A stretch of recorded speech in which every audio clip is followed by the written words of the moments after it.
The bone structure of the head is extremely important in hair design. Where the different bones meet in the skull are actually transition points in the way that the hair flows out of the head and affects your design.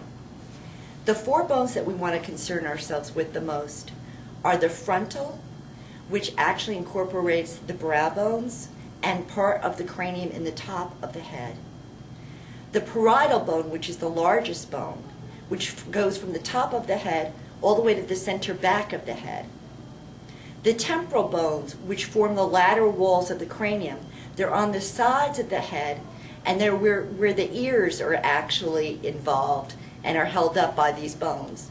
And the occipital bone, which is very often confused with the parietal bone, but actually sits underneath it in the nape area of the head in the back of the skull. Where these bones join are transition areas in our design and very often must be treated very differently. This is why they are so important. Many times we section a head of hair for a design, not taking the bone structure in consideration, and we'll find later that there are flat parts in the design or the hair is hanging in places like in front of the face where it does not belong. This is why we must use our comb as often as we can and our hands to actually feel the person's head shape. Be familiar with where the bones join together and make our partings accordingly.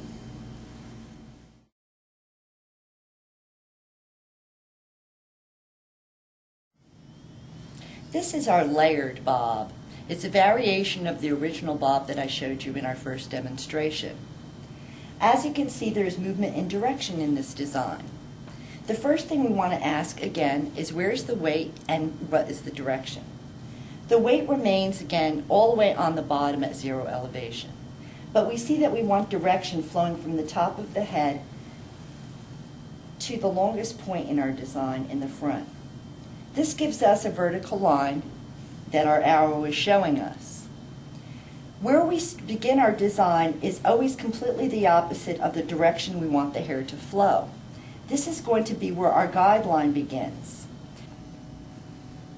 Now that we know our direction and where we're going to start our guide, we have to section the hair. The thing we're going to concern ourselves with here is the parietal bone. We'd want to section the parietal bone away from the rest of the bones of the head. The way that we do this first is to find the center part in the frontal lobe.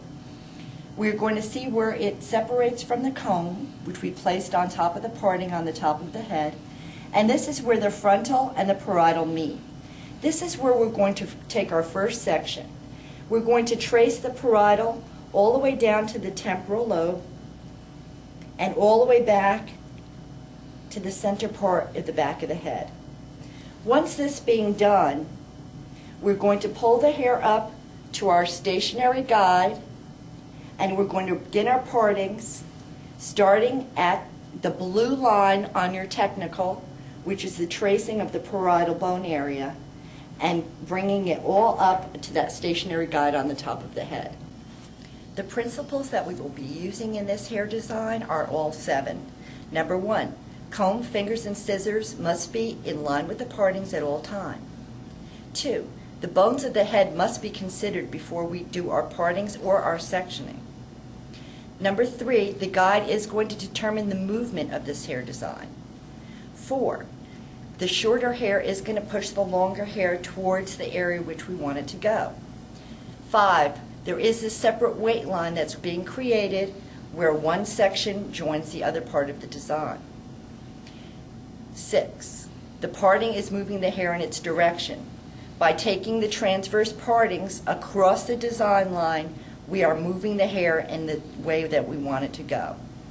7, the size of the partings here are very large. We will be building up a lot of weight and length in this hair design. Referring to your technicals now, you'll see that there's only really one section we need to take in this haircut. If you'll look at the blue line at the front of the face, you'll see that it's going to be from the frontal, where the frontal and the parietal bone meet, all the way around the side and the back of the head. So you're actually following the line of the parietal bone all the way around the head. The red dot on the top is your stationary guide. All hair strands are going to be brought up from these sections one half at a time from one side to the other up to that red line. The orange directional line that you see on this side of the bob layered cut is the way the hair is going to actually drop once you let the hair go. So you're always pulling the hair opposite the direction of the direction line. The hair is going to flow this way after it's cut. You're going to cut it complete opposite up to the red dot on the top, which is your stationary guide point. As you can see from the back, it continues the same way. You can either bring all the hair up at once or half and half, depending on the density of the hair. If the hair is very fine, you can take it all at one time. If the hair is a little bit thicker, you're going to want to separate it in two halves. But everything's going to go up to the red dot from that section all the way around the parietal bone area up. For our second demonstration, I'm going to be showing you a layered bob. We've already created a one-length bob, and we're still going to be utilizing this as our basic design line. All the weight, again, is going to be on the bottom or at zero elevation. What we are going to be adding to this design now is a little bit of movement. You can layer a bob many different ways, but the thing you first have to ask yourself again is, which way do I want the hair to go? We already know where the weight of the design is. Now we want to know what direction we want the hair to go into.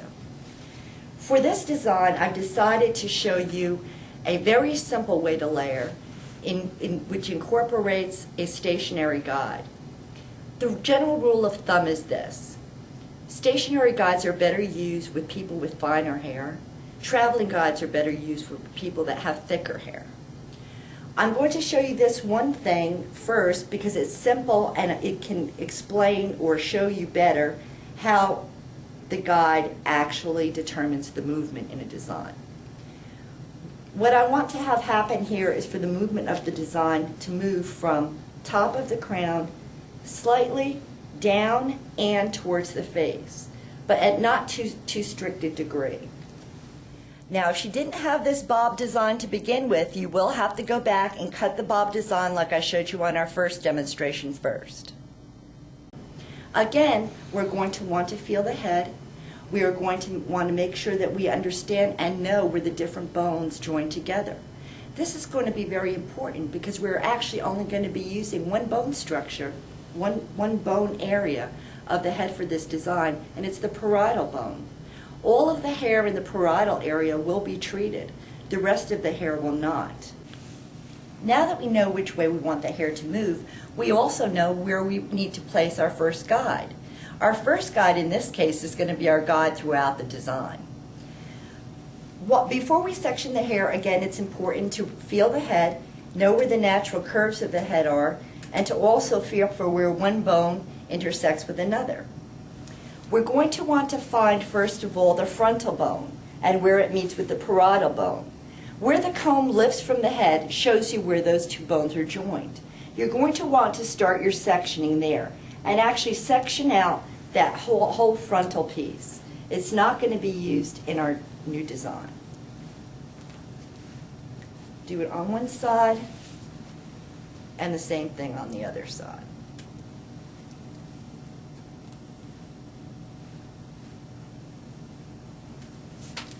We're going to have to make a center part in the middle of the head so that we know we're taking the same amounts of hair and the same sections are even from one side to the other. Now we're going to look for the parietal ridge, where the parietal bone meets. And we find that by placing our comb on the side of the head, and where the parietal meets the temporal, we're also going to start making our section, tracing it back around to the center guide parting in the back.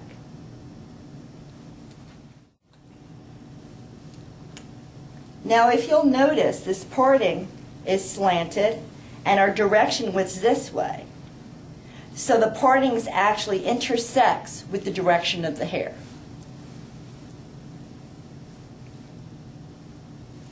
We're actually going to be cutting in the direct opposite to the way that we want the hair to move in our design.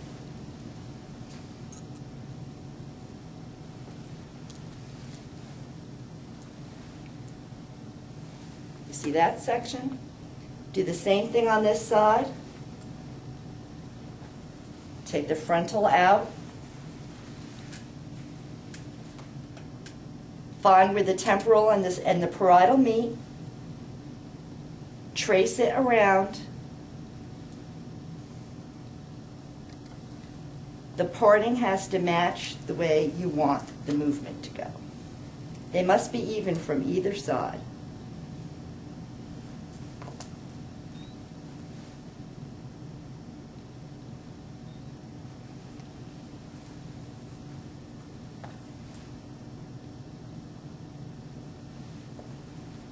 Okay.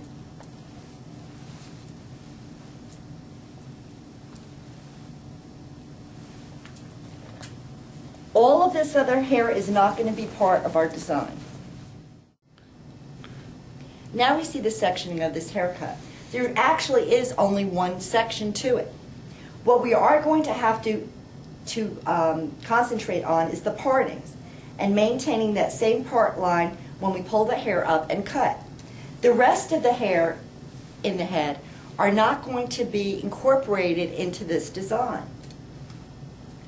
We're going to want to take the longest piece of our design, which is in the front, and make sure when we lift it up that we're not going to be cutting the layers any shorter than what this design piece is. Because I know a lot of you are tempted to actually go back in and take pieces of hair and try to blend them. If you do that, you will end up taking your design piece with you, and you don't want to do that. So just ignoring that, we're going to take our section in our hand, and this is why stationary guides are also good if you have fine hair, not so good if you have thick hair.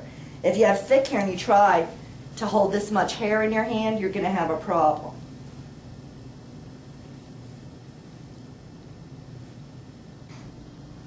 Comb out your section, and again, with all hair designs in the flow system, you must put your comb to the parting, trace it all the way up till you want to cut. Fingers, comb, parting, all the same. Scissors, same. And bring it back to the center of the head.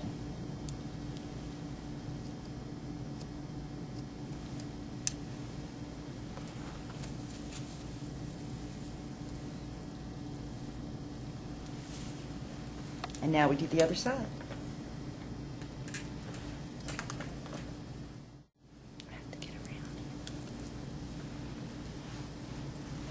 Same thing on the other side.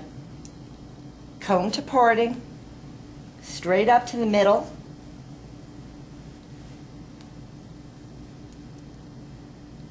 Find your guide from the other side.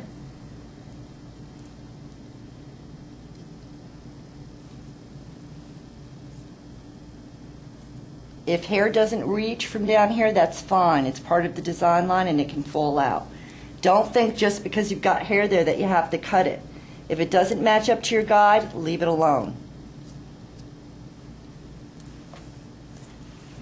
Now you see when we comb this down, you're going to have layers that are actually shorter and come longer towards the front. They're not actually going to come all the way to the front. They're just going to come to where the frontal section is. But they are going to add a lot more movement and body and height to your design.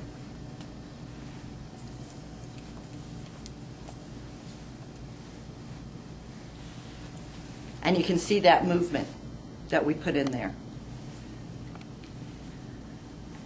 Now when we style the hair, we're going to style it the same way we parted it off. All styling has to follow the same lines that we put into the design.